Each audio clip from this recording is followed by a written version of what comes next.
د خوراک نړیوال سازمان یا WFP له لوري د پکتیکا ولایت د کلیو بیا رغونې او پراختیا ریاست په همکاري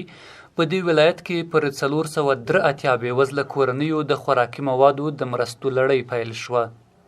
د پکتیکا ولایت د کلیو بیا رغونې او پراختیا رئیس انجینیر مومن افغان په دې اړه وویل چې دغه مرستې د خوراک نړیوال سازمان له لوري د ORD مؤسسې په تخنیکي همکاري د پکتیکا ولایت په مرکز او ګیان ولسوالیو کې پر بېوزله کورنیو ویشل کیږي. دغه مرستې د خوراک نړیوال سازمان WFP په همکارۍ باندې د ORD په تخنیکي مرسته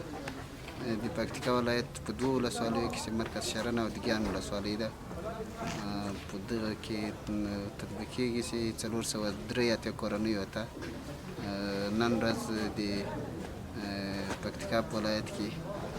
مرسته ورکول کېږي.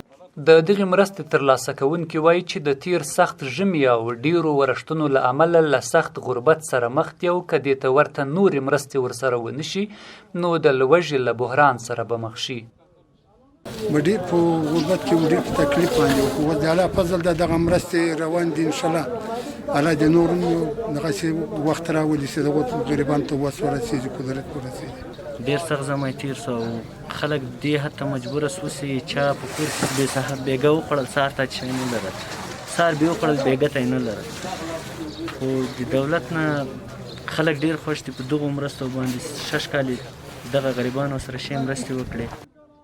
په ورته مهال د پکتیکا ولایت د سکتور رئیس هم د ولایتي ادارې په استازیتوب مرسته ترلاسه کوونکو ته ډاډ ورکړ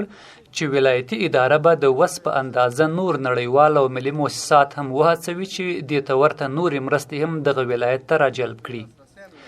د پکتیکا ولایت له طبعي پیښو سره د مبارزې رئیس وایي دوی هم پوره چمتووالی لري چې د هر ډول طبعي ستونزې د رامنځته کېدو پر مهال د خلکو لاسنیوی وکړي او د توان په اندازه ورسره مرسته وکړي. په مجموع کې ولسونو ته د ډاډ ورکوو چې ولایتي اداره تل هڅه کوي چې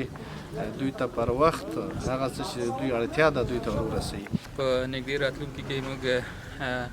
وړ ممبۍ او تربیه ولسوالۍ دپاره هم مرسته لرو. تقریبا